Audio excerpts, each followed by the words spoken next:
আমাদের মতো কিছু মানুষ আছে যারা সম্পর্ক তৈরি করতে গিয়ে মানুষটাকে এত বেশি মূল্য দিয়ে ফেলে, মন প্রাণ উজাড় করে দেয় তার জন্য। মন প্রাণ উজাড় করে দিয়ে তার জন্য তখন সব কিছু করতে থাকে। আমি নিজের ব্যক্তিগত জীবনে দেখেছি, যাদের বন্ধু বলে, আত্মীয় বলে, কাছের মানুষ বলে আপন করে নিয়েছি, তাদের বেশিরভাগই আমার সাথে মিশেছে নিজেদের স্বার্থে, নিজেদের দরকারে, নিজেদের প্রয়োজনে। সব সময়েই লাভ লোকসানের হিসেব কষে গেছে।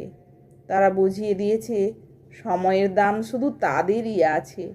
আমার কাজ, আমার সময়, আমার টাকা, এগুলোর কোনো দাম নেই তাদের কাছে। ভালোবাসতে গিয়ে, আপন করতে গিয়ে, সম্পর্কটাকে আজীবন ধরে রাখতে গিয়ে আমরা এতটাই বেহিসাবি হয়ে যাই, একটা সময়ের পর উপলব্ধি করি আমাদের আপন ভাবা মানুষগুলো আমাদেরকে ব্যবহার করে গেছে দারুণভাবে।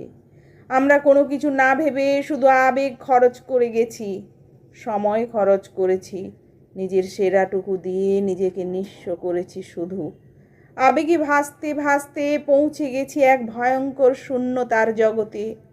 তাতে মন খারাপ হয় বটে, দুঃখও হয়তো অনেকটা পাই, কিন্তু দুঃখ পেয়েও এতটুকু বুঝতে দিই না তাদের। কি অদ্ভুত আমরা, তাই না?